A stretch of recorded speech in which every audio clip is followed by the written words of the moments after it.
Hi friends, പുതിയൊരു വീഡിയോയിലേക്ക് എല്ലാവർക്കും സ്വാഗതം. ഇതൊരു ഈവനിങ് മിനി വ്ളോഗാണ് കേട്ടോ. ഞാൻ ജോലി കഴിഞ്ഞ് വന്നിട്ട് ഒരു വ്ളോഗ് എടുക്കാമെന്ന് വിചാരിച്ച് എടുക്കുന്നതാണ്. ഞാനിവിടെ ഒരു ട്രേഡിംഗ് കമ്പനിയിൽ വർക്ക് ചെയ്യുകയാണ്. ചേട്ടനും ഒരു കമ്പനിയിലെ അക്കൗണ്ടൻ്റായി വർക്ക് ചെയ്യണം. മോൻ ന്യൂ ഇന്ത്യയിൽ 1ാം ക്ലാസ്സിലാണ് പഠിക്കുന്നത് കേട്ടോ. ഇപ്പോൾ അവർക്ക് വെക്കേഷനൊക്കെ സ്റ്റാർട്ടായി. മോനപ്പോൾ ഞാൻ ബേബി സിറ്റിങ്ങിലാക്കാറുണ്ട്. അപ്പോൾ ഞങ്ങളെല്ലാവരും 6 മണി കഴിയും വീട്ടിലെത്താൻ. അത് കഴിഞ്ഞിട്ടുള്ളൊരു വ്ളോഗാണിത്. എല്ലാ ദിവസവും മോൻ തന്നെ വിളക്ക് കൊളുത്തിക്കോളും. അവന് തീപ്പെട്ടി മാത്രം കത്തിച്ച് കൊടുത്താൽ മതി. ബാക്കി എല്ലാ കാര്യങ്ങളും അവൻ തന്നെ ചെയ്തോളും. പിന്നെ കുറച്ച് നേരം നാമം ചൊല്ലും. ചില ദിവസം ഞാനും പോയിരിക്കും നാമം ചൊല്ലാൻ. ഇന്നിപ്പോൾ വീഡിയോ എടുക്കുന്ന കാരണം ഞാനിരുന്നില്ല. പിന്നെ നേരെ അടുക്കളയിലേക്ക് പോയി ചായ വെച്ചു. പിന്നെ വൈകിട്ട് വന്നിട്ട് അങ്ങനെ പലഹാരങ്ങളൊക്കെ ഉണ്ടാക്കൽ കുറവാണ്. പിറ്റേ ദിവസം അവധിയായിരുന്നു. അപ്പോൾ ഇന്നൊരു പരീക്ഷണം നടത്താമെന്ന് വിചാരിച്ചിട്ടാണ് ഇരിക്കുന്നത്. മാഗി കൊണ്ടൊരു പിസ്സ ഉണ്ടാക്കാം എന്നാണ് ഞാൻ അവനോട് വൈകിട്ട് പറഞ്ഞിട്ടുണ്ടായിരുന്നത്. അപ്പോൾ അവൻ അത് മതിയെന്ന് പറഞ്ഞു. അങ്ങനെ ഞങ്ങൾ ചായ കുടിക്കാൻ പോവാണ്. അവന് പാലും ഞങ്ങൾ ചായയും കുടിച്ചു. ചായയുടെ കൂടെ അവൻ കഴിച്ചത് ബിസ്ക്കറ്റാണ്. പിന്നെ അങ്ങനെ വീട്ടിലേക്ക് കുറച്ച് നേരം വിളിച്ച് അങ്ങനെ അവിടെ ഇരുന്നു. അത് കഴിഞ്ഞ് കുറച്ച് കഴിഞ്ഞ് വീണ്ടും അടുക്കളയിൽ കയറി. എന്നും മാഗി തന്നെ കഴിക്കുന്നതിൽ നിന്നും ഒരു ഡിഫറെൻ്റായിട്ട് ഉണ്ടാക്കാമെന്ന് വിചാരിച്ചു. അപ്പോൾ ഞാൻ ഇവിടെ ക്യാപ്സിക്കും ഒനിയനും തക്കാളിയും കട്ടാക്കി വെച്ചിട്ടുണ്ട്. അപ്പോൾ ഇനി മാഗി വേവിക്കാൻ പോവാണ്. കുറച്ച് വെള്ളം ഒഴിച്ച് കൊടുത്തു. അതിൽ 2 പാക്കറ്റ് പൊടി ഇട്ടു. മാഗി പൊടി തന്നെയാണ് ഇട്ടത്. അതിനുശേഷം വെള്ളം തിളച്ച് വരുമ്പോൾ മാഗി ഇട്ട് കൊടുക്കാം. ഇതുപോലത്തെ ഒരു 3 ക്യൂബ്സാണ് ഞാൻ ഇട്ട് കൊടുക്കുന്നത്. ഞാനത് പെട്ടെന്ന് വേവാൻ വേണ്ടിയിട്ട് നന്നായി പൊടിച്ച് വെച്ചിട്ടുണ്ടായിരുന്നു. എന്നിട്ട് ഞാൻ അതെല്ലാം ചേർത്ത് കൊടുത്തു. അതൊരു 80% വേവാവണ വരെ നമുക്ക് ഒന്ന് കുക്ക് ചെയ്തെടുക്കാം. ഇത് കഴിഞ്ഞ് പാനിലിട്ട് ഒന്നും കൂടി നമ്മൾ കുക്ക് ചെയ്യും. ഇതായിക്കഴിഞ്ഞാൽ നമുക്ക് അപ്പോൾ തന്നെ വേറൊരു പാനിലേക്ക് മാറ്റാം കേട്ടോ. അല്ലെങ്കിൽ അതിരുന്ന് അവിടെ ഉറച്ചു പോവും. അപ്പോൾ പിന്നെ പാനിലേക്ക് മാറ്റുമ്പോൾ റൗണ്ടായിട്ട് കിട്ടില്ല. അപ്പോൾ കഷ്ണങ്ങളൊക്കെ അരിഞ്ഞ് വെച്ചിട്ട് മാഗി വേവിച്ചാൽ മതി.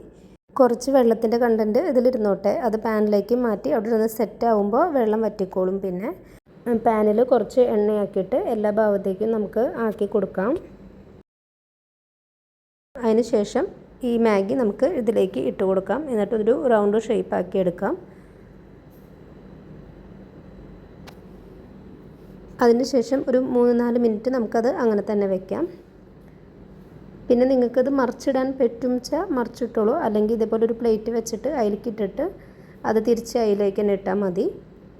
മറ്റേ ഭാഗം കൂടി ഒന്ന് ഫ്രൈ പോലെ ആവാൻ വേണ്ടിയിട്ടാണ് കേട്ടോ ഇങ്ങനെ ചെയ്യണത്. ചെറുതായിട്ട് അവിടെ ഒന്ന് പാളിപ്പോയി, സാരില്ല, അത് സെറ്റായിക്കോളും വരുന്നത്.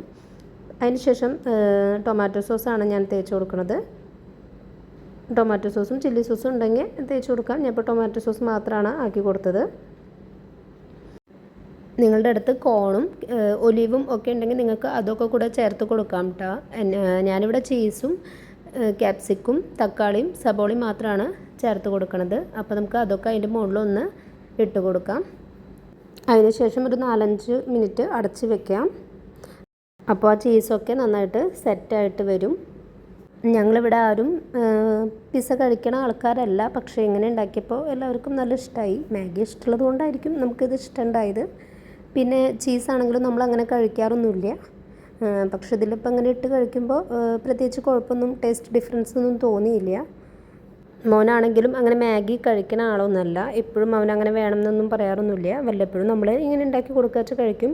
അല്ലാണ്ട് അവനായിട്ട് വേണം എന്ന് പറഞ്ഞ് വാങ്ങാറൊന്നുമില്ല. നമുക്ക് ഇത്തിരി കൂടി പണി ഈസി ആവാനാണല്ലോ നമ്മളിത് വാങ്ങണത്. അപ്പോൾ ക്ലാസ്സിലേക്കൊന്നും ഞാൻ മാഗി കൊടുത്തേക്കാറില്ല. വീട്ടിലുള്ളപ്പോൾ തന്നെയാണ് ഇടയ്ക്ക് കഴിക്കാറുള്ളത്. അപ്പോൾ നമ്മുടെ പിസ്സ ഇവിടെ സെറ്റായി വന്നിട്ടുണ്ട്. ഇതൊന്ന് സെറ്റായതിന് ശേഷം വേണമായിരുന്നു മുറിക്കാൻ. അവൻ എന്നോട് മുറിക്കാൻ പറഞ്ഞപ്പോൾ ഞാൻ മുറിച്ചു. അപ്പോൾ അതത്ര ടൈറ്റായിട്ടുണ്ടായിരുന്നില്ല. അത് കഴിഞ്ഞിട്ട് മുറിച്ചപ്പോഴുള്ള ഈ പീസ് നല്ല കറക്റ്റായിട്ട് വന്നു. അവന് TV കാണാൻ വേണ്ടി ഈ റിമോട്ട് ഞാൻ കൊടുക്കാത്തതിനുള്ള വിഷമമാണ് അവൻ്റെ മുഖത്ത് കണ്ടത് കേട്ടോ. അപ്പോൾ പിസ്സയൊക്കെ സൂപ്പറായിരുന്നു കേട്ടോ. എനിക്ക് നല്ല ഇഷ്ടമായി. ലൈക്ക് ചെയ്യണേ, സബ്സ്ക്രൈബ് ചെയ്യണേ, ഷെയർ ചെയ്യണേ. അപ്പോൾ അടുത്ത വീഡിയോ ആയിട്ട് വരും വരെ ബൈ ബൈ.